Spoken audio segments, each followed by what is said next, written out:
Go to this computer. Recording in progress.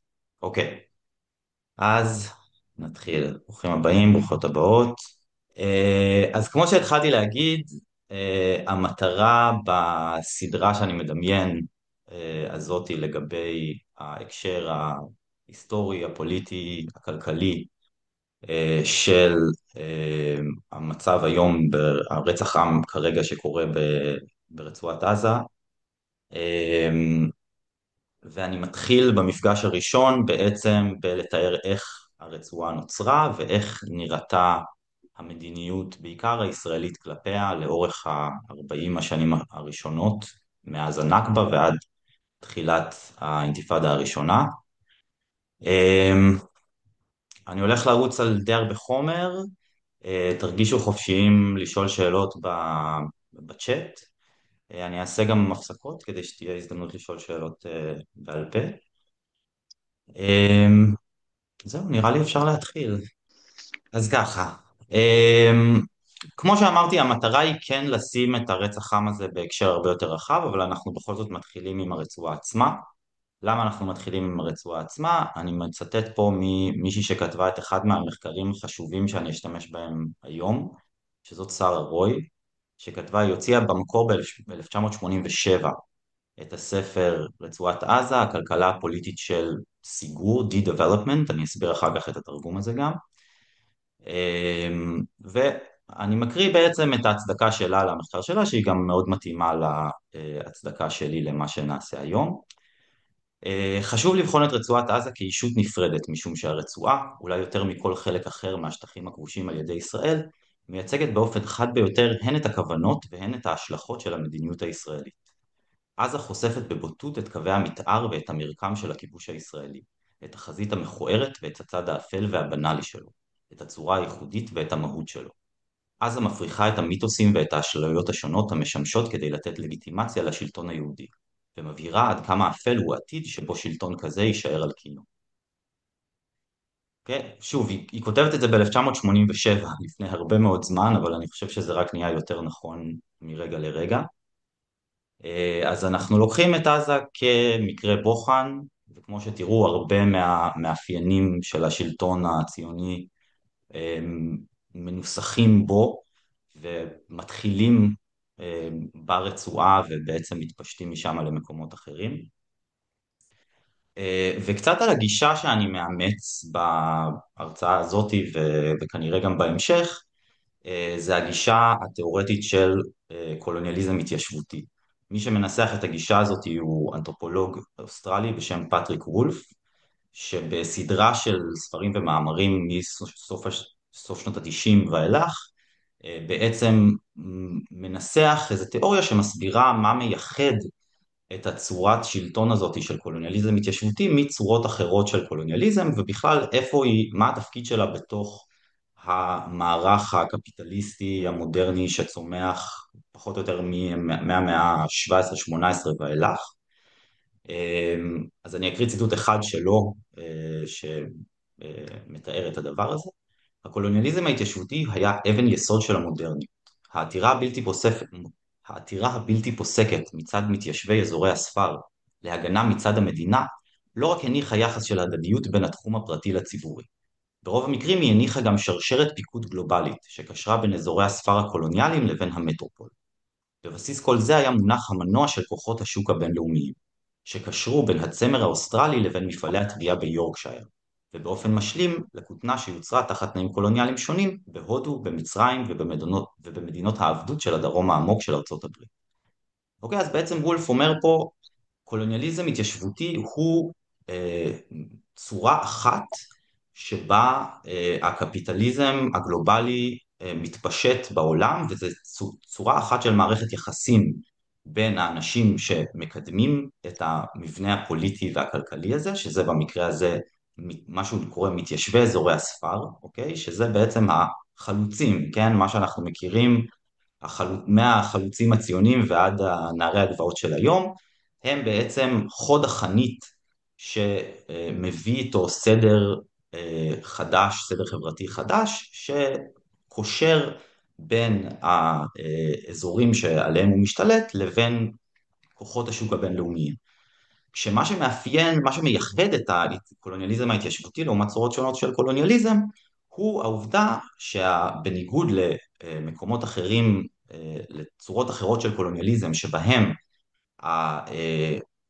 הילידים שהמתיישבים, שהקולוניאליסטים האלה פוגשים בדרך, הופכים להיות כוח עבודה, אז במקרה של קולוניאליזם התיישבותי, הילידים עצמם הם מיותרים לחלוטין לצורה החדשה של הייצור, ובעצם מה שמניע את ההתפשטות של ההתיישבות הזאת, של תנועת ההתיישבות הקולוניאלית הזאת, היא האדמה, אוקיי? ההבחנה הכי חשובה שצריך להכיר בין קולוניאליזם התיישבותי לבין צורות אחרות של קולוניאליזם, זה היחס לאדמה, אוקיי? האדמה מעל הכל. הילידים עצמם הם מיותרים בעצם במבנה הכלכלי והפוליטי הזה שהוא מתאר, אוקיי? אז שאלה אנחנו כבר רגע, נפגוש את זה בהקשר, סליחה, יש שאלה? ראיתי שהייתה איזה... אני שאלתי קרן, אם כל קולוניאליזם הוא התיישבותי. לא, לא כל קולוניאליזם הוא התיישבותי, יש הרבה מאוד צורות אחרות של קולוניאליזם.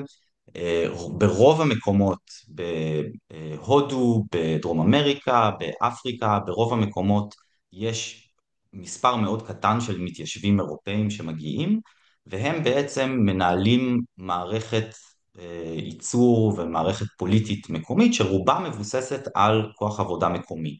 אוקיי? יש לך שדות כותנה או שדות של גידולים חקלאיים אחרים, יש לך עובדים חקלאיים ילידים, יש לך פקידים ילידים, יש לך כל מיני, זאת אומרת, הרבה מהסיפורים שאנחנו מכירים, המפורסמים של תנועות לאומיות של שחרור מקולוניאליזם, זה איזושהי אליטה מקומית שצומחת תחת הקולוניאליזם, שמקבלת השכלה תחת הקולוניאליזם, והיא בעצם הופכת להיות הגרעין הקשה לתנועות לאומיות, למדינה הפוסט-קולוניאלית, כן?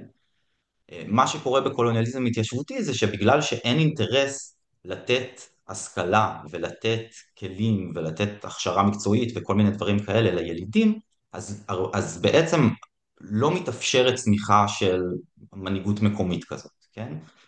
מקרים אחרים מפורסמים של קולוניאליזם התיישבותי זה כמובן אמריקה, במיוחד צפון אמריקה, שבה האוכלוסייה הילידית, יש לכם פה איור אחד ממה שנקרא שביל הדמעות, שבו הצ'רוקי וכמה עמים ילידיים אחרים בצפון אמריקה מגורשים בעצם ונדחפים לתוך המדבר כדי לרעוב ובעצם למות.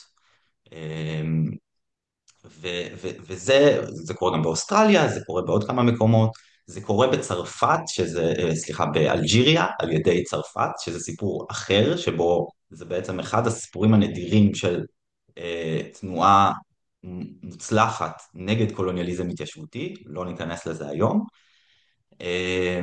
אבל אלה מודלים אחרים. שוב, המוקד, מה שוולף טוען זה שאלה פשוט שני צדדים שונים של אותה מערכת קפיטליסטית, כן? זה שני מפגשים שונים עם הסדר החדש שהמודרנה והקפיטליזם מייצגים, אבל הם מובחנים אחד מהשני. אני גם לא אכנס היום לכל הראיות לזה שהציונות באופן היסטורי מהרגע הראשון תפסה את עצמה בתור עוד מקרה של קולוניאליזם התיישבותי, זה לא המוקד שלנו היום, אבל אני אשמח להפנות אתכם למקורות אחרים על זה. אנחנו היום מתמקדים במה שנהיה בסופו של דבר רצועת עזה, אוקיי? אז עד 48' עזה זה שם של שלוש יחידות גיאוגרפיות שונות, קודם כל זאת עיר שנקראת עזה, זה גם הבירה של נפה וגם הבירה של מחוז, שזה יותר גדול, ובעצם המחוז של עזה מכיל שתי נפות, את נפת עזה ואת נפת באר שבע, אוקיי? זה תחת העות'מאנים, הבריטים פחות או יותר משאירים את אותו דבר, מבחינת החלוקה הגיאוגרפית. מבחינה כלכלית, העיר עזה עצמה צומחת בתור נקודת מסחר מאוד מאוד חשובה, שבה שיירות שמגיעות מדרום בעצם מאזור חצי האי ערב ומהים האדום לכיוון הים התיכון, וממצרים לכיוון מערב אסיה. נקודת מסחר חשובה, חאן יונס למשל קרוי על שם חתן, שזה מרכז מסחרי, מרכז מפגש של שיירות מסחר. ורוב האוכלוסייה באזור הזה, בנפה ובמחוז האלה, זה אוכלוסייה חקלאית. יש שם חקלאות אה, מאוד מאוד משגשגת ומאוד רווחית לאורך בעצם כל התקופה העות'מאנית, אבל יותר ויותר לאורך המאה ה-19, וגם במהלך התקופה הבריטית, מגדלים שם מגוון גדול של גידולים, אבל בראשם הגידול הכי פופולרי והכי רווחי גם, זה השעורה, שמייצאים אותה, בעצם לעזה אין נמל משלה לאורך כמעט, בעצם עד עכשיו אפשר להגיד, יש לה נמל מאוד קטן, וגם הוא עצמו נבנה רק בשנות ה-50-60. עד אז המסחר חוץ של עזה עובר דרך יפו, יש שיירות שמגיעות ליפו, ובגלל זה הקשרים בין עזה ליפו הם נורא חזקים באופן היסטורי. אתם יכולים לשמוע עוד על זה, אגב, בפודקאסט הנהדר של יהב ארז, שהיא עושה בשביל זוכרות, מאוד מומלץ.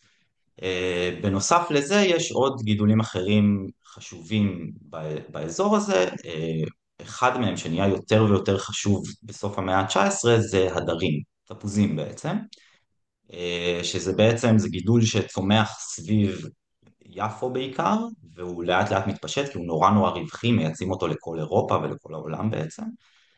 והוא מגיע גם לעזה בסוף המאה ה-19 ונהיה מנוע כלכלי מאוד חשוב, בעיקר סביב העיר עצמה. יותר רחוק משם, בצפון מערב הנגב, זה ממשיך להיות בעיקר דגנים ושעורה בעיקר, וצריך לציין את תעשיית הדיג המאוד מאוד חשובה של עזה, שבעיקר זה לא כל כך לייצוא כמובן, כי דגים מתקלקלים, אבל זה צריכה מקומית מאוד מאוד חשובה. עזה היא עיר ונפה מאוד מאוד חקלאיות, ממש בעצם עד עכשיו. יש שם תעשייה מועטת באופן היסטורי. כן, יש כמה דוגמאות לתעשיות מקומיות חשובות, אחת מהן זה תעשיית קרמיקה שההיסטוריה שלה היא מאוד מאוד עתיקה. יש ממש משהו שנקרא קרמיקה עזתית שהוא אה, הולך אחורה לפחות 500 שנה, כנראה שהרבה יותר. יש תעשייה של נודות אור מאוד חשובה, שהיא בעצם מבוססת על שחיטה של עיזים וכבשים, שבעיקר השבטים הבדואים בסביבה מגדלים, אז הם מביאים אותם לעיר, ואז מייצרים מהם נודות אור. ולא בעזה, אבל במג'דל, מה שהופך להיות אשקלון, יש תעשיית הריגה מאוד מאוד חשובה, שהיא מייצאת לכל האזור וגם ליפו. קצת דוגמא, קודם כל המגעים הראשונים שנוצרים עם אנשים שאפשר לקרוא להם ציונים, למרות שזה שיוך, זה שיוך קצת בעייתי כי הציונות שלהם מאוד שונה ממה שהופך להיות אחרת אחרי העלייה הראשונה והעלייה השנייה, הציונות המודרנית. זה בעיקר בהובלה של כמה משפחות, בעיקר ממוצא מגרבי, אני שוכח עכשיו, איך אומרים מגרב בעברית? מרוקו, תודה, ממוצא מרוקאי, מתחילות להגיע ליפו בשנות ה-30 של המאה ה-19 ומתחילות להשקיע בין השאר בקשרים מסחריים גם עם עזה ועם הסביבה שלה. הבאתי שתי דוגמאות בעצם לעדויות על הקשרי מסחר האלה, אני לא אכנס אליהם, אחת זה של אהרון שלוש והשנייה היא של אברהם אלמליך.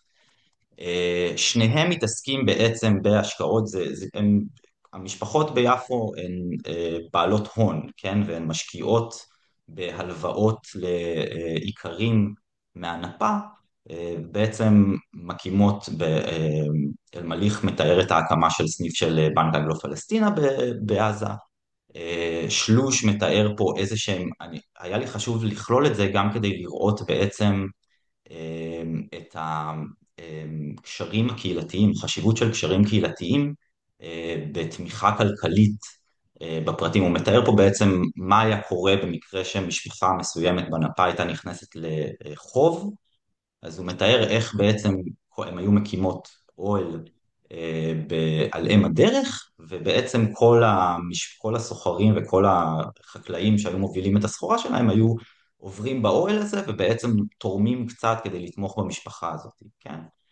אז עדות מעניינת גם לסוג של תמיכה קהילתית שהייתה קיימת אז, לאנשים שהיו צריכים את זה, וגם בעצם לאיזשהו חזון ציוני, והם היו במפורש ציונים, הם הופכים להיות אחר כך, שתי המשפחות האלה הופכות להיות אחר כך גם לשחק תפקיד משמעותי בעסקאות של קניית אדמות על ידי המוסדות הציוניים. זאת אומרת, זה לא שהם לא שייכים לממסד הציוני, זה פשוט שהן מגיעות עם איזשהו חזון קצת אחר, שאפשר יותר לזהות אותו כמשהו שדומה לצורות אחרות של קולוניאליזם, כן? הם בעצם מדמיינים התיישבות יהודית בתוך החברה הפלסטינית במערכת יחסים של, כן, אני בתור נגיד מרקסיסט אולי אקרא לזה ניצול, כן? אבל זה עדיין נותן מקום לעבודה חקלאית, למסחר, ביחד עם האוכלוסייה הפלסטינית המקומית, כן?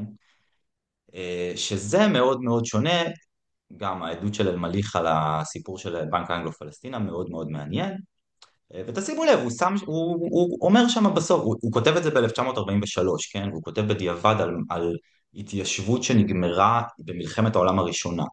אז הוא כבר מאמץ יותר מהשיח הציוני. הוא אומר בסוף שם הפסקה האחרונה, כי מטרתנו ביסוד הבנק בעזה הייתה לא רק להושיט עזרה חומרית ורוחנית ליישוב העברי הקטן שבה ולמושבות הסמוכות לה, ולעזור לביסוס מצבם הכלכלי של תושביה בלי הבדל דת, אלא גם ובעיקר להרבות את האוכלוסייה היהודית וליצור מרכז יישובי שבכוחו לפרנס אלפי משפחות עבריות.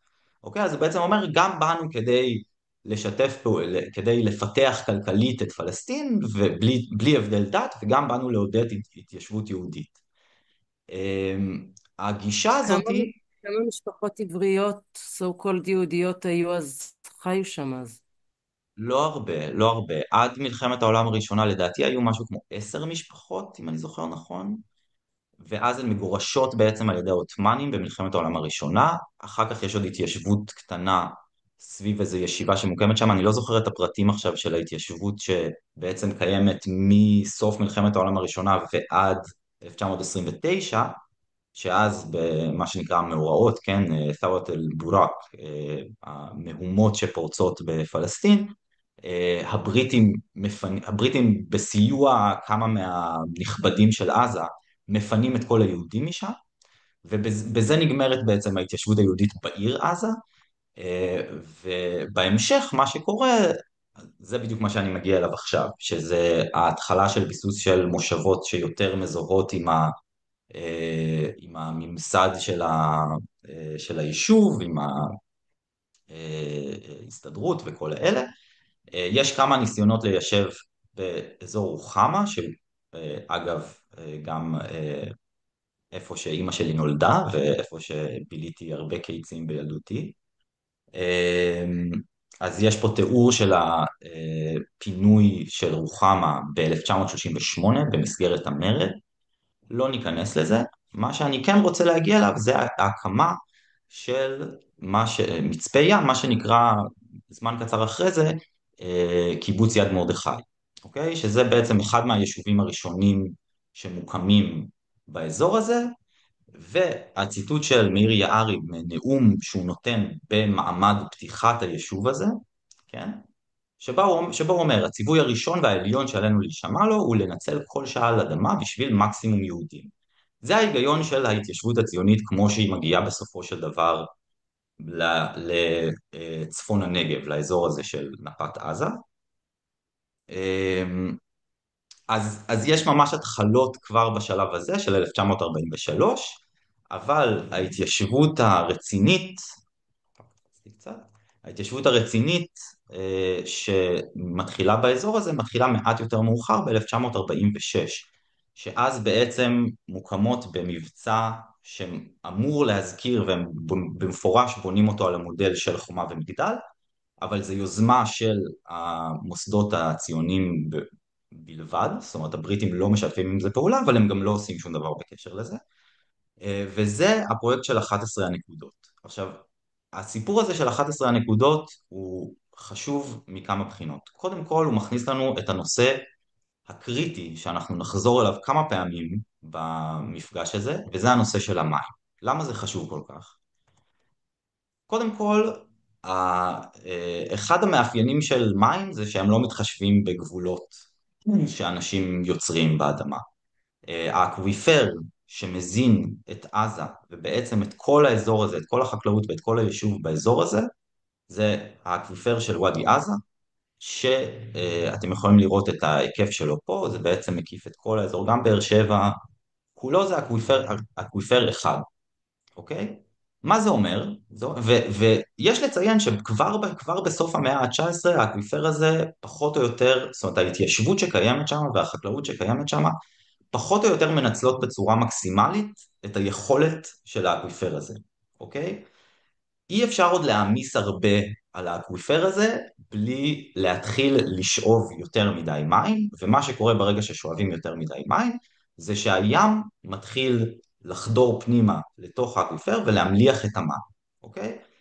שוב, אנחנו נפגוש את זה, זו תופעה שקורית ברצועה לאורך כל השנים האלה, ובעצם כבר ב-1946, כבר כשהמוסדות הציוניים מתחילים לתכנן את ההקמה של צינור מים, זה מתחיל עם הצינור מים, כן? כל הפרויקט יישוב של האזור הזה, היישוב הציוני, מתחיל עם צינור מים, שהם מתכננים לקדוח באזור, בהתחלה באזור של אשדוד, ואז הם מזיזים אותו מעט דרומה יותר, ובעצם הצינור מים הזה אמור לספק את המים לכל היישובים החדשים שהם הולכים להקים. כבר בשלב הזה, הפלסטינים, מההנהגה הפלסטינית של הוועד הערבי ועד מספר גדול מהתושבים של הכפרים ומהבדואים שם, מתנגדים להקמה של הצינור הזה. הם עושים את ההתנגדות הזאת בכמה צורות, בין אם זה מחאה מול השלטונות הבריטים, בין אם זה, כמו שאתם רואים פה בציטוט הזה שנתתי, חבלה בתהליך של ההקמה שלו. למה הם עושים את זה? כי הם יודעים, אנחנו יודעים שההסכמים של השימוש במים בין האוכלוסייה המקומית הכירו בזה ששאיבה של יותר מדי מים גורמת להמלחה ולזיהום של המים, אוקיי? אז הם כבר אומרים, אנחנו לא יכולים לשאת בעוד נטל כזה גדול על האקוויפר, על מקורות המים שלנו, ומתלוננים לבריטים בקשר לזה. הבריטים אומרים, אוקיי, נבדוק את העניין, עושים איזה בדיקה, מכריחים את הציונים, הם בעצם באים ואומרים, אתם לא יכולים להקים את הצינור מים האלה רק בשביל עצמם, אז הציונים אומרים, אוקיי, מה שאנחנו נעשה זה שאנחנו נבטיח שהמים האלה ישמשו גם את התושבים המקומיים, אבל רק למטרות צריכה עצמית, רק למטרות שתייה בעצם, כן? ולא למטרות חקלאות, אוקיי? כבר פה, שוב, אנחנו רואים את ההיגיון הציוני הבסיסי שאומר, אנחנו מוכנים לאפשר בעצם, לאפשר, כן, זה משאב משותף, אבל הם אומרים, אנחנו מוכנים לאפשר שימוש למטרות הומניטריות, כן? אבל לא שום דבר שיאפשר פיתוח, אוקיי? כבר פה כל ההיגיון הציוני במערכת יחסים עם התושבים של האזור הזה מתבטא, ואנחנו נראה את זה שוב ושוב ושוב לאורך המפגש, וגם את הנושא הזה של המים שכאמור יחזור עוד הרבה פעמים. הסיפור של 11 הנקודות חשוב מאוד סיבה, והוא שהמוטיבציה הישירה להקמה של הפרויקט הזה היא תוכנית שיוצאת ביולי 1946, שנקראת תוכנית מוריסון גריידי, שבה גריידי הזה, אני לא זוכר שם את הביוגרפיה שלו, אבל הוא בא לייצג לדעתי את השלטון הבריטי, והוא בעצם מייצר איזושהי תוכנית לחלוקה של הארץ למדינה ערבית פלסטינית ומדינה יהודית, ואתם יכולים לראות את המפה של החלוקה שלו פה משמאל, ותשימו לב, קודם כל יש רצף גיאוגרפי בין הגדה המערבית לבין חוף הים התיכון, כן? כל האזור הזה נמצא בשטח של המדינה הפלסטינית, ובעצם הציונים ברגע שהם רואים את זה, הם אומרים, אוי ואבוי, אנחנו צריכים לעצור את זה מיד, וזה מה שמוליד את תוכנית 11 הנקודות, שהמטרה המוצהרת שלה הייתה לסכל את תוכנית מוריסון גריידי, ולדאוג לזה שצפון הנגב יעבור לשליטה יהודית, וזה עובד להם. הם מקימים את 11 הנקודות האלה, ובערך שנה לאחר מכן, בתוכנית החלוקה של האו"ם, תראו איזה פלא, כל הנגב, ובמיוחד האזור הזה של צפון מערב הנגב והאזור הקריטי של האקוויפר המים עובר לשליטה יהודית, אוקיי? שאלה, אתם יכולים, סליחה? רק להבין, דרום הנגב, כי אני רואה באמת שיש איזה קו, דרום הנגב, מי שלט שם, מה היה שם?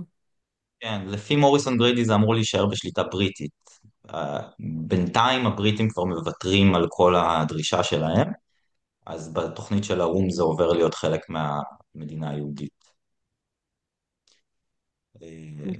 כל מיני דברים אז אחרים זה כאילו משתנים מאז, נפרד, אבל כאילו צפון הנגב זה הפס שאמרת של ה-11 נקודות, כן, זה האזור עם שאנחנו עזה. מדברים עליו. את רואה את החץ כשאני עושה ככה? כן, טוב. עכשיו אני רואה.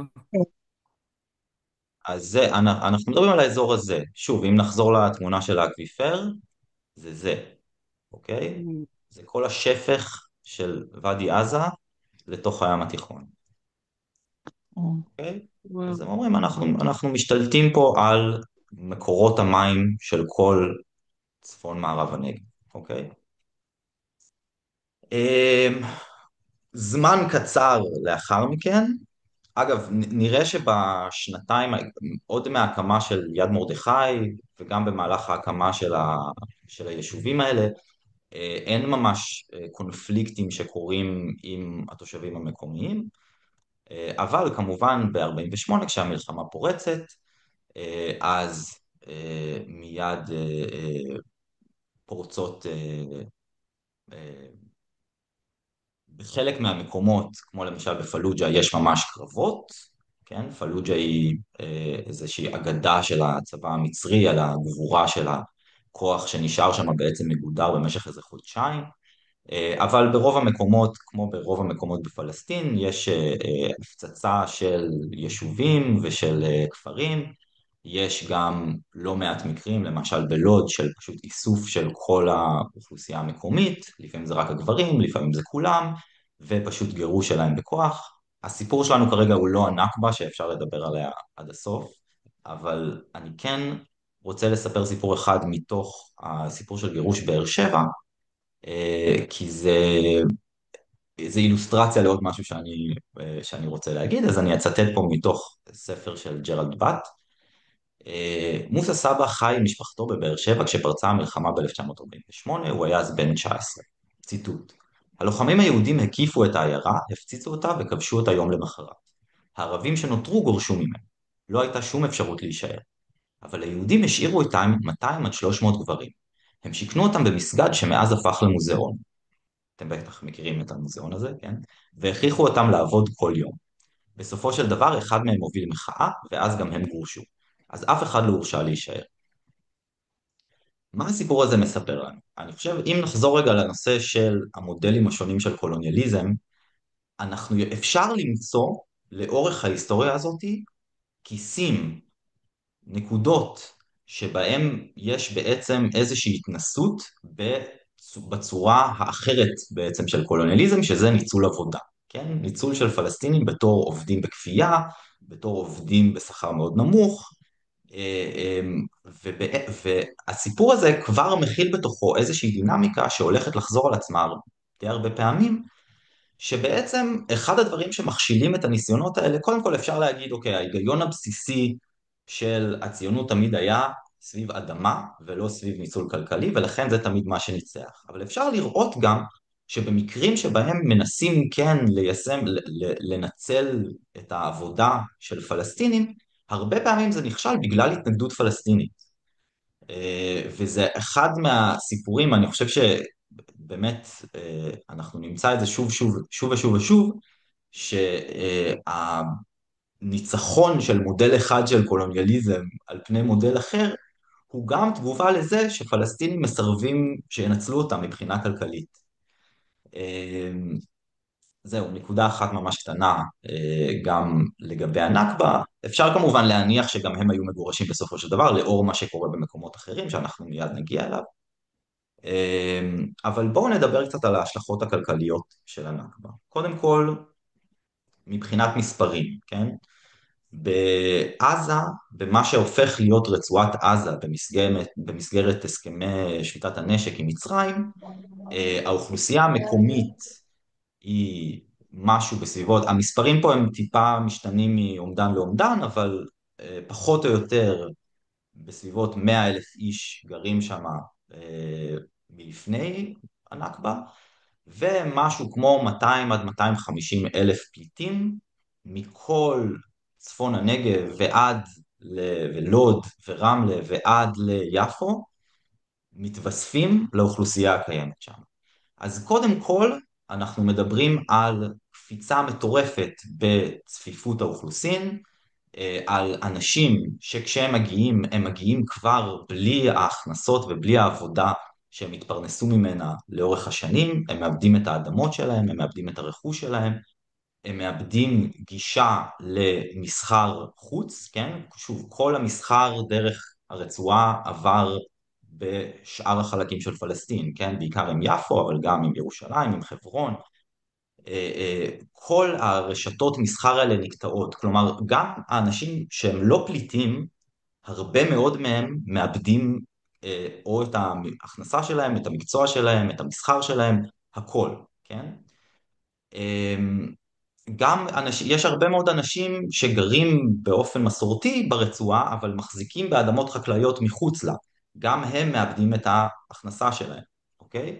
וכמובן דיברתי קודם על החשיבות של קשרי קהילה בתמיכה כלכלית, גם זה אה, הולך לאיבוד, יש הרבה ניסיונות לשמר את זה, כן? הרבה מהפליטים מתיישבים ברצועה בתוך המחנות פליטים, לפי הקהילות שמהם הם מגיעים. אז יש איזה ניסיון לשמר את הקשרי קהילה, אבל כמובן שהרבה מהקשרי קהילה האלה הם נורא תלויים במקום, כן? הרבה מהפרקטיקות התרבותיות והקהילתיות היו קשורות באתרים מסוימים, למשל קברי צדיקים או קברים של כאילו אנשים שחיו בעבר ונקברו והיו חשובים לקהילה המקומית, מסגדים, אה,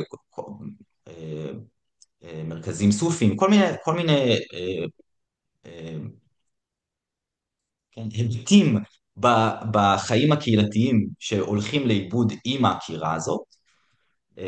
נתתי פה ככה עדות אחת מתוך המחקר הנהדר שגם פרסמתי חלקים ממנו בפייסבוק של רימה חממי, של אישה אחת שהייתה פליטה, מיפו, זה כתוב פה. אז ביפו בעלי היה נגר, אבל כשהגרנו הוא עבד זמן מה בנגרות ואז בבית קפה. זה היה קשה מאוד. במשך 8 ימים ישבנו מחוץ למחנה מרזי, ישבנו ובכינו. אז הם חילקו אוהלים והשתקענו בתוך אוהל מצנח שהיית צריך לזחול כדי להיכנס אליו. המים היו מטפטפים דרכו ונופלים עלינו. חיינו בחרפה, עברנו דברים שהעולם לא חווה מעולם. הילדים שלי היו בוכים בשביל דברים שלא יכולנו להביא להם, יחפים. בברז המים במחנה, האנשים היו רבים על התור שלהם. נשים היו מכות אחת את השנייה, מוציאות דם כדי להשיג את תורן בצינור. שוב, החשיבות של המים, כן? ופשוט רואים פה את ההתפרקות של כל הסדר הקהילתי והחברתי ואת ההשלכות הכלכליות שלו.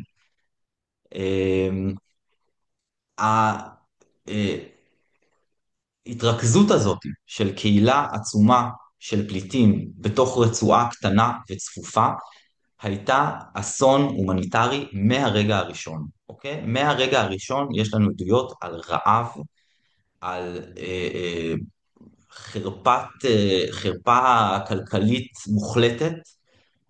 אני הבאתי פה עדות אחת מתוך הספר של בני מוריס, שעוד נצטט ממנו בהמשך. אגב, אני מתנצל שזה מתורגם מאנגלית שמתורגמת מעברית, כי הייתה לי גישה פה רק לגרסה באנגלית. אז מתוך דוח שהמודיעין של צה"ל מוציא ביוני 1950, קהילת הפליטים בעזה נידונה להיכחד. הרכוש שהביאו איתם נעלם לאיתו. אין תעסוקה באזור. אין תקווה להגיע למצרים. אונס, גנבות, אפליה ומכות מצד המצרים הם עניין יומיומי.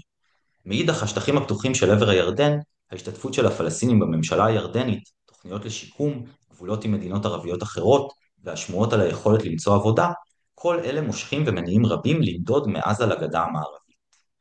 אז צריך לקחת בעירבון מוגבל את מה שהוא אומר פה על השלטון המצרי, זה כנראה לא בדיוק, זה מתאר כנראה היבטים מסוימים, אבל לישראלים היה אינטרס להעצים בעצם את התיאור השלילי של מערכת יחסים בין המצרים לבין הפליטים העזתים.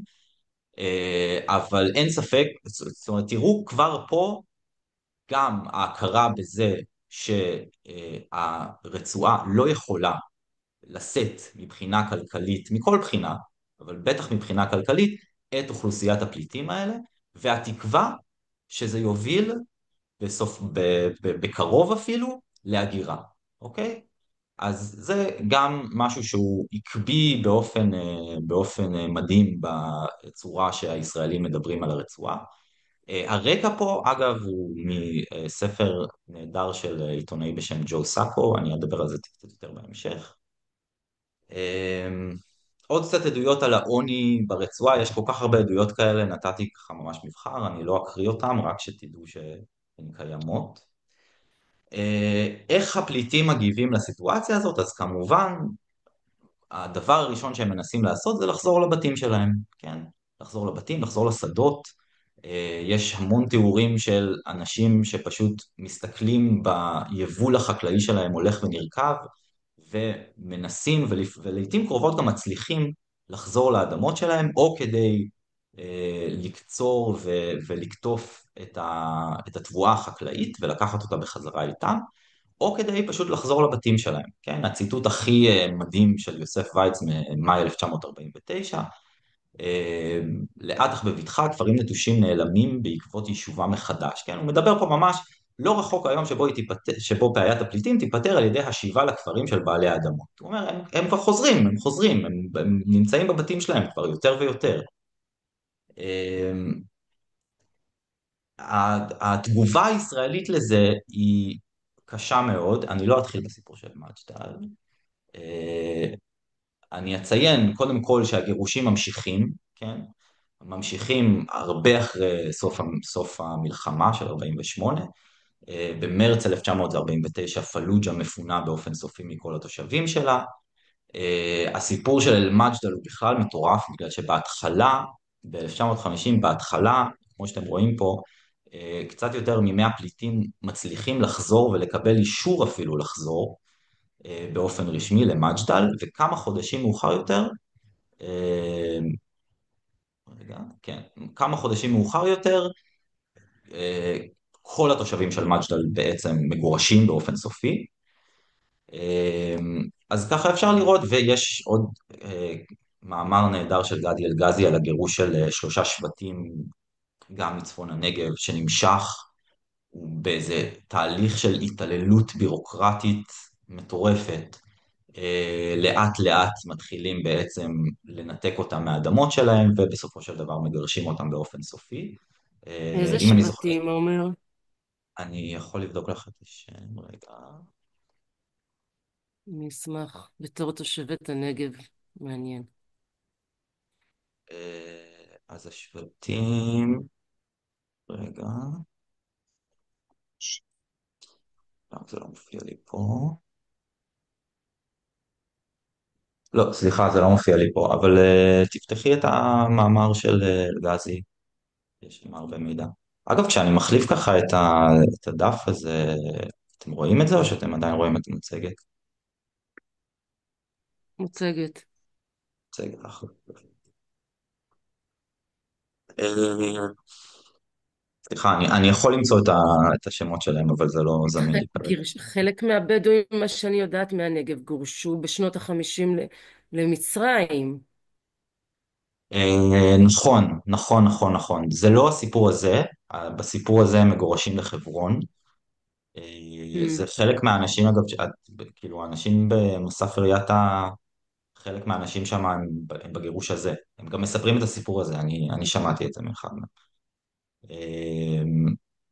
אבל נכון, את צודקת, יש גם גירושים למצרים, יש כל מיני, יש המון, זה העניין, זה כאילו, אלה האירועים הגדולים, אבל בתוך זה יש המון גירושים קטנים יותר, שאני פשוט לא הולך למנות את כולם, רק המטרה היא להראות אני פשוט שזאת מכירה את מדיניות. הסיפור על הגירוש בשביל הקמת הבסיס, אני לא זוכרת, אחד של נבטים, ועוד פה בנגב של עוד הקמת חיל האוויר, בסיס של חיל האוויר, אז גירשו אותם למצרים. זה היה גירוש די גדול, גם בשנות ה-80 אני אפילו שמעתי שהיה גירוש גדול פה בדרום וואו, הנגב.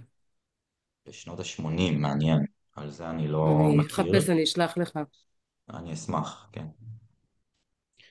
אמ, אוקיי, אז המשך הגירוש זה חלק אחד בתגובה הישראלית. החלק האחר הוא... לא עשיתי פה, זה... אוקיי. החלק האחר, שלא הקדשתי לו, לא הקדשתי לו שקופית, אבל חשוב מאוד לדבר עליו, זה כמובן שיטור של הגבולות, ובשלב הראשון, פשוט ירי חופשי בכל מי שחוצה את הגבול, כן? זאת מדיניות חצי רשמית, לא רשמית במובן של גלויה, אבל יש לא מעט עדויות מהשלבים הראשונים של 1948-1949, שהיו הוראות פתיחה באש של כל מי שחוצה את הגבול, בלי הבדל גיל, מגדר, whatever, יורים בו, אוקיי? זה כנראה לא יושם באופן סיסטמטי בשום שלב, אבל היו לא מעט חיילים שזה היה, אלה היו הוראות שהם ראו את עצמם מחויבים אליהם. לפי המחקר של בני מוריס, לפחות 1,000 אנשים מתים ככה, נרצחים ככה על הגבול כשהם מנסים לחזור לבתים שלהם, רק ב-1949. לאחר מכן המספרים קצת יורדים, כי כן, ישראל משנה קצת את הוראות פתיחת האש, ובעצם מתחילים פחות לירות בצורה מהירה ויותר לעצור אנשים ולגרש אותם ודברים כאלה, אבל עדיין משהו כמו 400 אנשים מתים על הגבול לאורך השנים בין 1950 ל-1953 כל שנה, ואחרי זה המספרים כבר הולכים ויורדים, בעיקר בגלל שהמערכת השיטור על הגבול משתפרת, כן. אה, מקימים גדר, אה, ועוד חלק מאוד מאוד חשוב בסיפור הזה, זה הקמה של יישובים נוספים סביב קו הגבול עם מצרים, שזה ממש במוצהר, ההיגיון מאחורי זה למנוע הסתננות, כן? הרבה מאוד מהקיבוצים שקמים בשלב הזה ומהמושבים שקמים בשלב הזה, המטרה שלהם היא למנוע הסתננות. זה כולל גם סוג של הפרטה בעצם של השמירה על הגבולות לתוך הקיבוצים ולתוך המושבים האלה, כן? בין 1,000 ל-200 שומרים פרטיים מועסקים, הם מקבלים את השכר שלהם מהמדינה, כן? אבל הם מועסקים כאילו בתור שומרים פרטיים בתוך היישובים האלה. אחד מהמנגנונים המרכזיים שמשמשים אותם כדי למנוע הסתננות. שוב, אני שונא להשתמש במושגים הציוניים כדי לתאר את התופעה הזאת, כי להגיד מסתנן על בן אדם שהרגע גורש מהבית שלו ומנסה לחזור אליו, זה כבר לבחור צד אידיאולוגי שאני לא מעוניין בו, כן?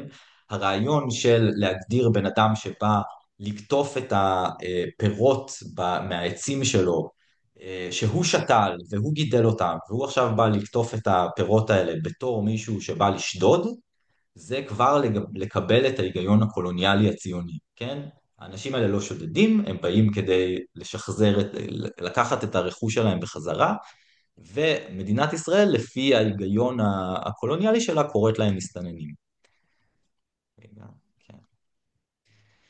אמ, הרבה מאוד מהדינמיקה סביב העניין הזה של הסתננות ביישובי העוטף, היא מזכירה לנו מאוד דברים שקורים היום. יש שם קודם כל שימוש בזהות, כן, ההבחנה בין קיבוצים שהם ברובם הגדול אשכנזים, לבין המושבים שהם ברובם הגדול מהגרים, מזרחים, ערבים, היא כל הזמן קיימת בתוך הצורה שבה מדברים על היישובים האלה, כן, ושמבחינים ביניהם. המון מהמושבים שמוקמים בשלב הזה, אני כאילו קראתי את השמות של המושבים האלה, אני לא מזהה אותם ולא במקרה, הם פשוט ננטשו. הרבה מהאנשים שבאים כדי להתיישב במושבים האלה פשוט נוטשים אותם, כי הם לא רוצים להיות שם, כן? מכל מיני סיבות, אבל אין ספק שאחת מהסיבות האלה זה הצורך להתמודד כל הזמן עם אנשים שחוצים את הגבול בחזרה כדי לקחת את הבתים שלהם, כן? אמ, אז עוד דבר שלא מדברים עליו, פשוט הרבה מהניסיונות האלה להתיישב כאילו מסיבות ביטחוניות נכשלות בגלל התנגדות של האנשים שמתיישבים שם. עוד דבר שמאפיין את הדינמיקה סביב המושבים האלה זה העובדה שכל הזמן, וזה בני מוריס דווקא כותב מאוד במפורש, הוא אומר, המתיישבים במושבים ובקיבוצים האלה כל הזמן דורשים יותר אמצעים ביטחוניים כדי להגן על היישובים שלהם. מה שרואים בשיחות שמתנהלות בממשלה ובכנסת סביב הנושא הזה, זה שהופכים את הדרישות האלה לדרישות לפעולות נקם. שהוא אומר, מעולם לא הגיעו מהאנשים שהתיישבו שם, זה דברים שהממשלה רוצה לקדם, והיא בעצם אומרת, אנחנו צריכים לעשות את זה, בגלל שהאנשים שיושבים שם בגבול דורשים את זה. מה זה פעולות נקם? שאלה טובה. אה, רשימה ארוכה מאוד של פשוט פעולות טרור. טרור, אין דרך אחרת להגדיר את זה. נכנסים, וקודם כל הפעם הראשונה מחוץ להקשר של המלחמה, שבה מפציצים יישוב, אוכלוסייה אזרחית, שישראל עושה את זה, זה ברצועת עזה, קודם כל באבסן, ב7 לאוקטובר 1949, שבהפצצה הזאת נהרסים כמה בתים ואישה אחת נהרגת. שבוע לאחר מכן בבית חנון, שעוד 4 אנשים נהרגים ועוד איזה 15 פצועים. שוב, סדרה ארוכה של פעולות נקם אחר כך, כן? שפשוט טפטוף של טרור שלכאורה, שוב, באופן מוצהר, המטרה שלהן היא להרתיע אנשים מלהסתנן ולחצות את הגבול. איך להפציץ מקום ברצועת עזה יעזור בלמנוע הסתננות? לא יעזור. הסיבה היא אמיתית ככל הנראה, ושוב, זה פשוט לפי ההקשר הרחב יותר של המדיניות הישראלית כלפי הרצועה מבהיר את זה, הסיבה האמיתית היא לאמלל את החיים של הפליטים ברצועה כדי לעודד אותם לעזוב את הרצועה, אוקיי? זה בא לידי ביטוי גם במטרות שהם בוחרים, כי לא רק שהם לא בוחרים בהכרח דווקא במטרות שקשורות בהסתננות או אנשים שמסתננים, אלא שהם פוגעים בתעשייה ובאופן ספציפי במקורות מים. זה קורה למשל בבורייג' שהם מפציצים שם באר ומשאבת מים, זה קורה מאוחר יותר ב-1955 כששרון נכנס לעזה, אנחנו נגיע לזה עוד מעט, אבל בעצם אפשר לראות מאמץ עקבי לפגוע בכל הדברים שיכולים לאפשר חיים כלשהם ברצועה, אוקיי? זה ממש לא רשימה מלאה, זה רק דוגמאות, כן? בואו נדבר קצת, רגע, איפה אנחנו נמצאים מבחינת, וואו, אוקיי. אנחנו בטוח לא נגיע היום לאינתיפאדה הראשונה, בואו נראה כמה נספיק. בואו נדבר קצת על המדיניות המצרית בשנים הראשונות, בעצם בעשור הראשון.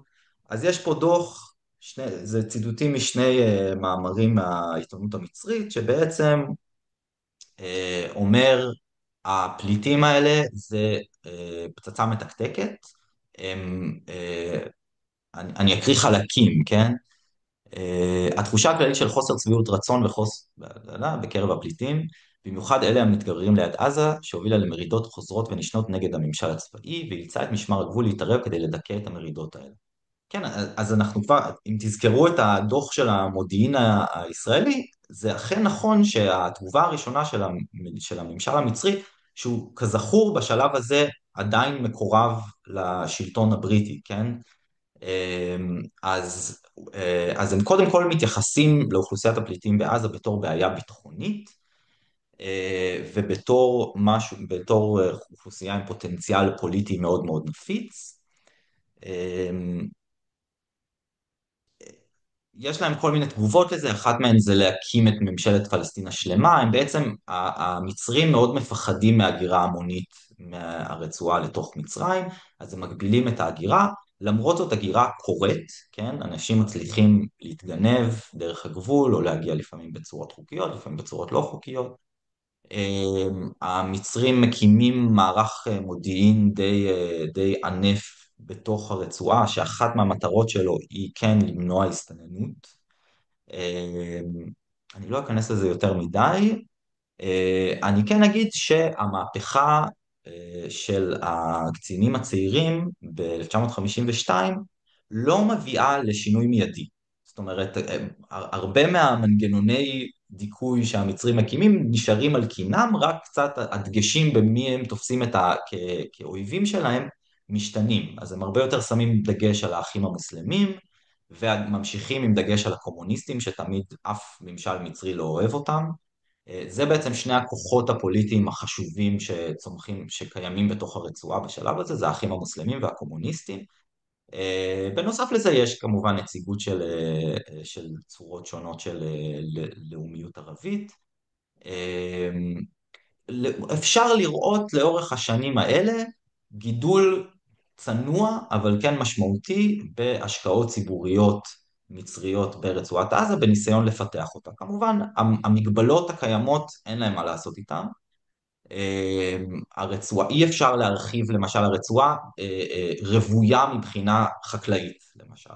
בערך חצי מהמדינות של הרצועה הן אדמות חקלאיות, זה לא משתנה, אוקיי? אין כמעט גדילה בשטחים החקלאיים כי אין מקום לגדול. אין עוד שטחים חקלאיים בנמצא ברצועה. מה שכן יש זה הפניה של שטחים חקלאיים קיימים לענפים יותר רווחיים. בעיקר ענף העדרים, שהמצרים מנסים בעצם להמשיך לפתח אותו, וכן יש תזוזה של הפרקטיקה החקלאית לטובת הדרים, שזה ענף יותר רווחי, יותר זה. החיסרון שלו זה שהוא גם דורש יותר מים, שזה בהקשר הקיים של הרצועה, זה כבר נפיץ כשלעצמו. עדות מ-1955 למצב הכלכלי ברצועה של ג'יימס בסטר, שהוא נציג של האו"ם, באופן צפוי למדי, שכר הדירה עלה בשיעור גדול בהרבה מהעלייה הכללית במחירים. נטייה זו של העניים להפוך לעניים יותר ושל העשירים להפוך לעשירים יותר בעקבות גל הפליטים התחזתה גם דרך רמות השכר, הן עבור עובדים עם הכשרה והן עבור חסרי ההכשרה. השכר עבור עבודה מוכשרת, שהיה בעבר סביבות 100 לירות מצריות ליום, עכשיו עומד על כ-30 לירות ליום, ירידה של 2/3. קיימת גם נטייה של בעלי מקצועות, במיוחד רופאים, ושל עובדים עם הכשרה ואמצעים כלשהם, לעזוב את האזור על מנת לברוח מהתחרות הקשה. אך העובדים חסרי ההכשרה, שאינם ניידים באותה מידה, בהחלט סובלים מתנאים קשים יותר מבעבר. אוקיי? צניחה של 2/3 בשכר העבודה, אוקיי? עלייה בשכר דירה. כל הדברים שהייתם מצפים שיקרו כשסוגרים כמות כזאת של אנשים בשטח מאוד קטן, אכן קורים, וזה לא שיש הרבה מה לעשות בקשר לזה. בתוך ההקשר הזה כמובן צומחת אונר"א, כבר מהשלב הראשון, אם תזכרו את העדות שציטטתי מאלחממי, שהפליטים מקבלים אחרי 8 ימים בעצם, שהם פשוט יושבים מחוץ למחנה על אם דרך ובוכים, אז הם מקבלים אוהל, כבר שם אפשר לראות את המתנדבים הקווייקרים שאחר כך הופכים להיות אונר"א.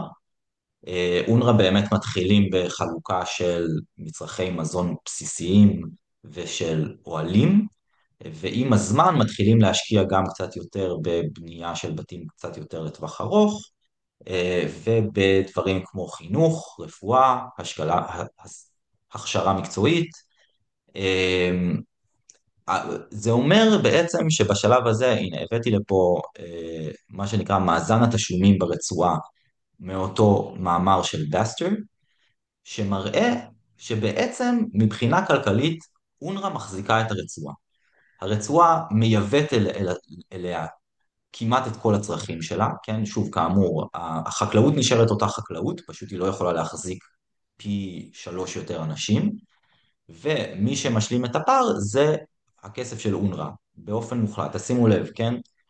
2 מתוך 2.7 מיליון לירות שטרלינג, לא, סליחה, זה לירות מצריות, מגיעים מאונר"א, עוד 0.3 מהשכר שאונר"א משלם לעובדים שלו, ייצור זה רק 0.2, כן? זאת אומרת, פשוט הסעד של אונר"א מחזיק את הרצועה בחיים, לאורך כל העשור הראשון. מה עוד יש לי להגיד על זה? יש שאלות כלשהן? לא. דוגמה אחת לאיזשהו ניסיון שאונר"א עושים לפתח מבחינה כלכלית את הרצועה, זה ההקמה, ניסיון בעצם להקים מחדש את תעשיית התביעה של מג'דל בתוך הרצועה.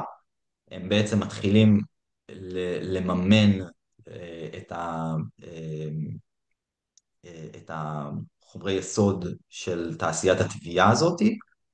התעשייה עצמה מבוססת על מולים שאנשים מייצרים בבית שלהם, חלק מהם הם פשוט פסי רכבת שהם עקרו מהאדמה והתאימו אותם מחדש לתביעה. והוא אומר פה, אך למרות שיעור השכר הנמוך, התעשייה לא מצליחה להתחרות ביבוא ממצרים מעולם, והיא התמוטטה ב-1951 כשהתמיכה מצד אונר"א הופסקה. כלומר, כאמור, הרצועה במצור, הרצועה כבר אז בשלב הזה במצור מסחרי. גם כשאונר"א מנסה להשקיע הרבה מאוד כסף ולייצר איזושהי תעשייה שמה, בשנייה שהיא מושכת את התמיכה שלה, התעשייה הזאת היא מתמוטטת, כי אין להם לאן לייצא, כן? והרצועה נמצאת במרחק של כמה ימי נסיעה מהנמל החשוב הכי קרוב, שזה אלכסנדריה, אין להם לאן לייצא, פשוט אי אפשר להחזיק תעשייה במקום הזה. אמ, אוקיי. סיפור אחד חשוב זה לגבי הניסיון להוציא פליטים. יש שאלות כלשהן?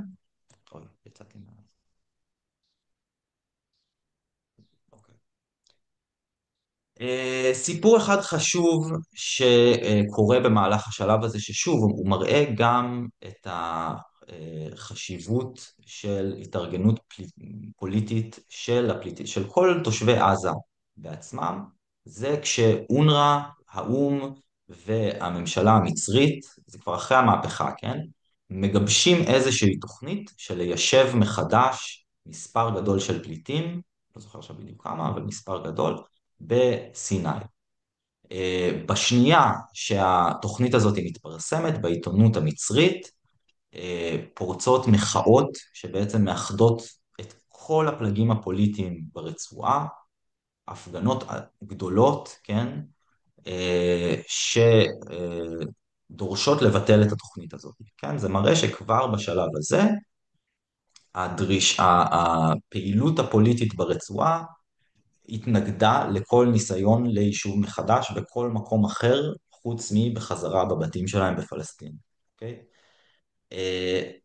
אנקדוטה מעניינת, בשלב הזה נכנסת עוד איזושהי פעולת נקם שצה"ל, כוח של הצנחנים בראשות אריאל שרון מבצעת, שבמסגרתה היא חודרת לעיר עזה ובעצם אמורה לתקוף איזשהו בסיס מצרי שם. לפי המקורות הישראלים הם בטעות תוקפים את המקום הלא נכון ויוצא שהם תוקפים את תחנת שאיבת מים. המקורות הפלסטינים לתקיפה הזאת הם כמובן מאוד מאוד שונים, הם טוענים שזה היה מכוון, ולא רק שזה היה מכוון, זה היה בעצם תמיכה בתוכנית הזאת, כן? בתוכנית ליישוב מחדש. אני חושב שזה די משכנע גם מבחינת התזמון, גם מבחינת המטרות, אבל כמובן אין לנו מקורות מובהקים כדי להוכיח את זה. בכל מקרה, המחאות האלה מצליחות, השלטון המצרי נסוג מהתוכנית הזאת, וזמן קצר אחר כך יש לנו את הכיבוש הישראלי הראשון. אני לא אכנס אליו כי הוא פשוט קצר מדי מכדי להשאיר חותם כלכלי מאוד חשוב. מה שכן צריך לציין, הוא מתחיל גם בשני מעשי טבח מאוד מאוד מאוד קשים, משהו כמו יותר מ-200, 225, משהו כזה, אנשים ברפיח ויותר מ-100 אנשים בח'אן יונס, פשוט מועמדים מול כיתת יורים. אני לא כל כך יודע מה לעשות עם האלימות, הרצחנות המטפטפת הזאת, שלא כל כך מתאימה לנושא של כלכלה פוליטית, אבל היא מבהירה שוב את נקודת הקצה של כל המדיניות הציונית כלפי הרצועה לאורך השנים. אני לא אכנס להיבטים כלכליים של הכיבוש הזה, כי הוא פשוט קצר מדי מכדי ממש להשאיר אותם. החזרה לשלטון מצרי והעשור השני של השלטון המצרי זכורים, לפי רוב העדויות שאני קראתי, די בתור עידן הזהב של הרצועה.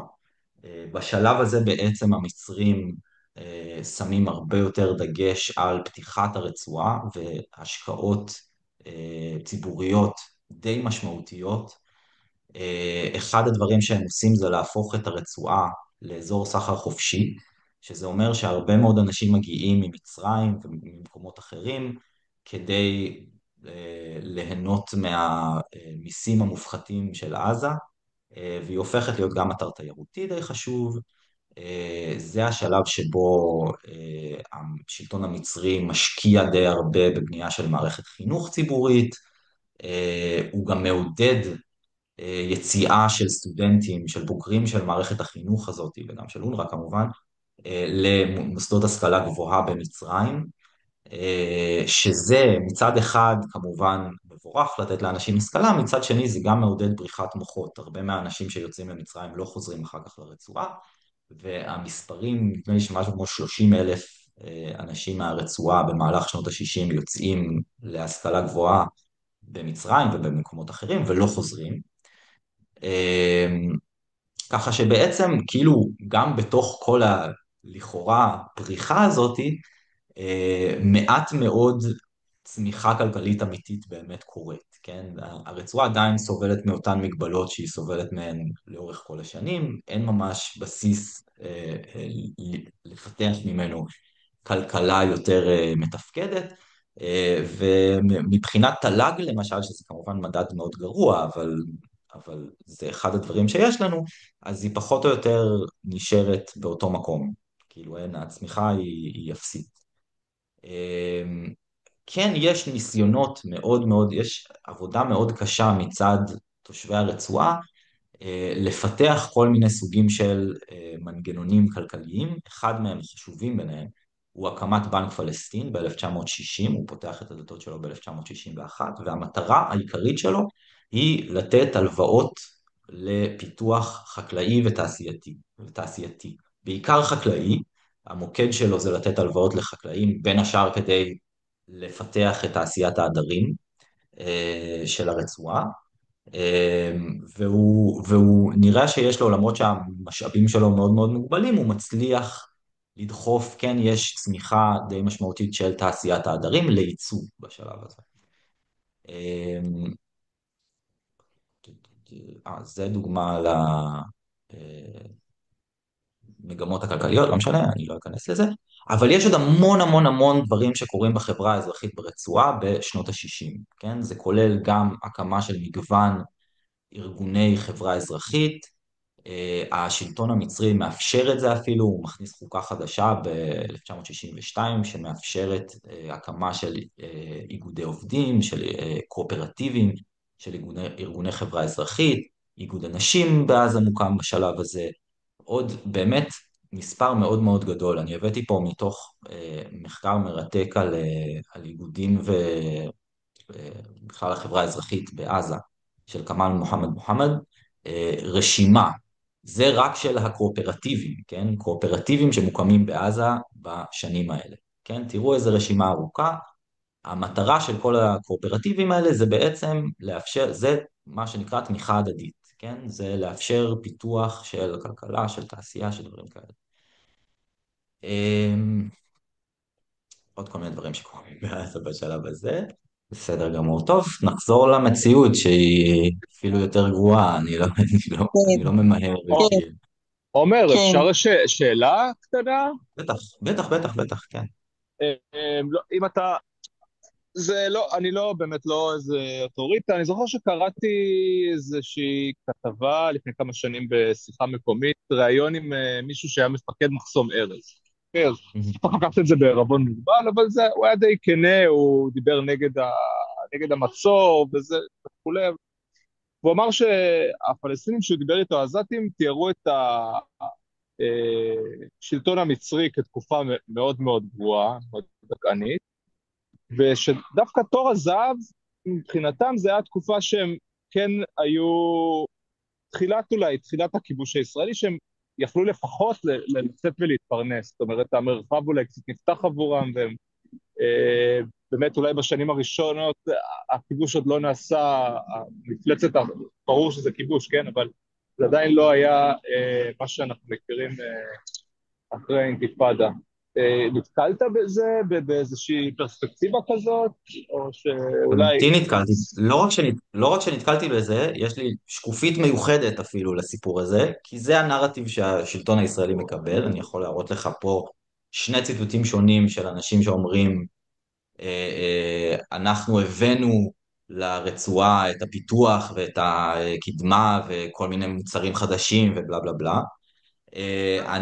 זאת אומרת, אתה יודע, זה לא שאין אנשים שהרוויחו מגישה לשוק העבודה הישראלי, היו אנשים שהרוויחו מזה, והיו אכן, אתה יודע, יש כל מיני מדדים של, אתה יודע, בכמה בתים יש מקרר, אז במובן הזה כן, ביותר בתים היה מקרר, אבל מכל בחינה אחרת, כמובן שהסיפור הזה משאיר בחוץ את כל ההתנגדות שקרתה ואת כל האלימות שקורית ממש מהרגע הראשון של הכיבוש, ויש לנו ממש, אתה יודע, כאילו, הכיבוש הישראלי נתקל מהשלב הראשון גם באינתיפאדה בפני עצמה, כן? תלמידי הבית ספר יוצאים להפגנות ושביתה והכל. וכמובן בהרבה מאוד היבטים, תראה, זה סיפור שהישראלים מספרים לעצמם, מספרים לציבור שלהם, מספרים גם לעזתים, אבל במקביל לזה, ממש באותו רגע שהם מספרים את הסיפור הזה, הם גם אומרים בממשלה, בישיבות הסגורות של הממשלה, אנחנו רוצים לאמלל את החיים שלהם, של הפליטים בעיקר, כדי שכמה שיותר מהם יעזבו, והם מיישמים הרבה מאוד צורות של מדיניות כדי לוודא שגם זה קורה. אז אתה יודע, שני הסיפורים האלה יכולים להיות נכונים באותו הזמן.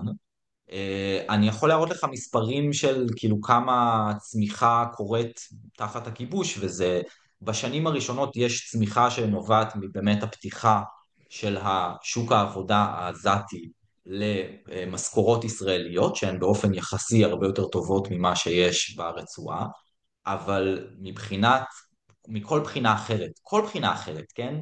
כשאתה מסתכל על כמה בתי ספר יש ברצועה, כשאתה מסתכל על כמה טוב, בתי חולים זה קצת שונה, אבל כשאתה מסתכל על צריכה של כל מיני, אתה יודע, מוסדות תרבות, אני יודע מה, זה כלום, זה כלום. מספר בתי הספר יורד באופן מתמיד, כן? צמיחה כלכלית לא קורית, לא באמת, לא במובן של פיתוח, כן? הישראלים מונעים כל אפשרות של צמיחה של תעשייה, ואפילו באופן פעיל מדכאים אותה. הם מגבילים כל יכולת לייצא דרך ישראל במה האינטרסים כלכליים של התעשייה ושל החקלאות הישראלית. אז באמת, אבל זה כל החצי השני של ההרצאה, אז כאילו אם תבוא שבוע הבא כן, ואני אוכיח לך את זה גם בנתונים. כן, תודה. אני פשוט בדיוק היום נכנסתי לדיון עם חבר ימני, ואני נאלץ לאמץ כל מיני טוקינג פוינטס כזה ציוניים, למה הם לא התמורדו מול השלטון המצרי, וכל מיני כאלה דברים. עכשיו, יש לי תשובות, אבל אני לא, אתה יודע, אין לי את כל הידע שאתה מציג פה. יש לי תשובות יותר כלליות.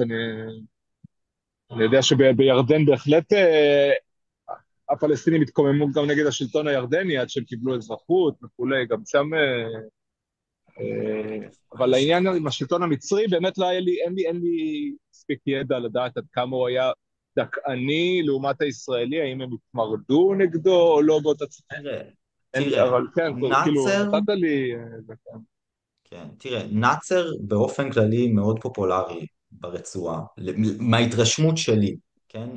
יש לו יחסים מאוד טובים עם הפת"ח, הוא בדיאלוג מתמיד עם פת"ח, כאילו, לאורך כל השנים, הוא מארח אותם אצלו, הם חברים, כאילו, אתה תראה איך מנהיגים של הפת"ח, תראי, יש נרטיב ישראלי, שהוא כמובן מאוד אוהב להגיד שאנחנו מצילים את הפלסטינים כל הזמן מכל מיני אנשים אחרים.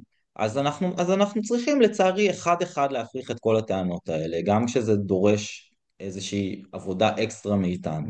אנחנו צריכים להסביר גם למה הסיפור הזה לא עובד. אנחנו ממש ממש לא הצלנו את העזתים מהשלטון המצרי. השלטון המצרי בשלב הראשון כן היו יחסים די קשים בין מערך הביטחון המצרי לבין התושבים של הרצועה, במיוחד הפליטים והפעילים הפוליטיים. הם כן, אגב, יש אנשים ששייכים לפלגים אחרים, קומוניסטים למשל, מבלים הרבה מאוד שנים בכלא המצרי בתנאים מאוד קשים, מאוד מאוד קשים, והם מספרים סיפור אחר כמובן.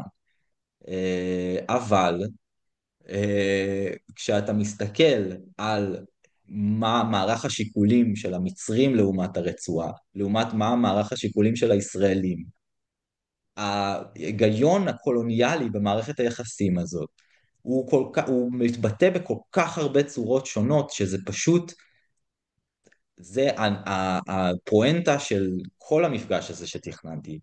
הייתה פה ביזה מאורגנת, מכוונת ועקבית בכל הצורות השונות של המדיניות הישראלית כלפי הרצועה, שהמטרה שלה הייתה לרושש את האנשים שמה מכל משאב שיאפשר להם לחיות. זה ההיגיון המוביל של השלטון הישראלי, בניגוד מוחלט להיגיון של השלטון המצרי, שכן מנסה, הוא מדכא אופוזיציה, הוא עושה כל מיני דברים מאוד קשים, אבל המטרה שלו בסופו של דבר היא לפתח את הרצועה, ואתה רואה את זה במדיניות שהם מיישמים שם.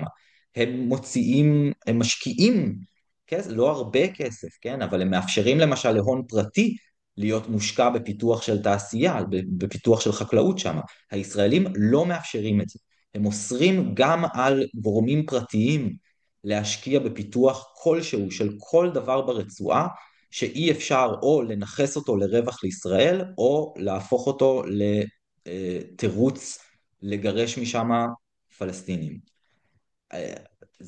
זה עקבי, אני יכול להראות לך במפגש הבא את כל הראיות לזה, אבל אני כבר עכשיו אומר לך חד משמעית, זה ההיגיון הבסיסי של המשטר הישראלי ורק של המשטר הישראלי.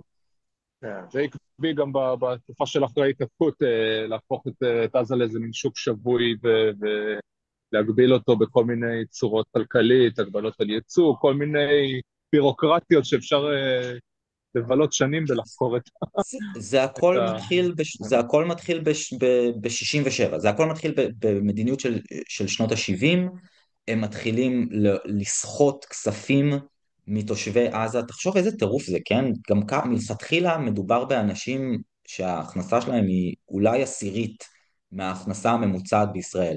הם מתחילים להעלות מיסים, כן? המיסים שאנשים בעזה משלמים, במיוחד אם הם עובדים בישראל או בקשרים עם חברות קבלן ישראליות, הם משלמים מיסים מוגברים יותר ויותר. הם משלמים מע"מ כמו שאנשים משלמים בארץ מע"מ, כן? זה הכל צורות שונות של פשוט ביזה כלכלית. המאזן הכלכלי בין ישראל לבין מצרים הוא שלילי בצורה קיצונית. כלומר, הם פשוט מוציאים משם כל מה שהם יכולים. וכמובן שעל זה צריך להוסיף גם ביזה של אדמות, שממשיכים לנכס עוד בערך רבע מהשטח של הרצועה, שזה גם השטח החקלאי הכי הכי פורה ברצועה, הופך להיות התנחלויות ישראליות, כן? עוד רבע מהרצועה הופך להיות אדמת מדינה, כן? אדמה של הצבא בעצם, לא אדמת מדינה. אדמה של הצבא, כן? הם מרחיבים את שטח החיץ, כן? האזור הגבול, מה שנקרא, שאסור להיכנס אליו. זה גם אזורים חקלאיים, זה גם אזורים עם משאבי, עם מים. המים הם פשוט מייבשים את הרצועה, מייבשים אותה, פשוט שואבים את כל המים, משאירים את המים מלוחים ומורעלים. זה הכל דברים שמתחילים כבר בשנות ה-70. זאת הטענה שלי. המדיניות היא מדיניות של רצח עם הרבה לפני ההתנתקות והרבה לפני השביעי באוקטובר.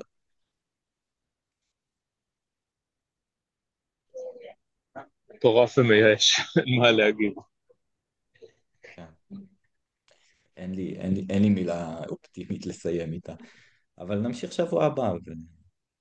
תודה מה רבה. תודה. זה יתמוטט, זה יתמוטט. בסוף זה יתמוטט. זהו, זה הכי אופטימי שיש לי כרגע. תודה עומר, טוב, היה ממש תודה. ממש מעניין. תודה. תודה, תודה תודה. רבה. אני שמח. תודה רבה שבאתם. תודה.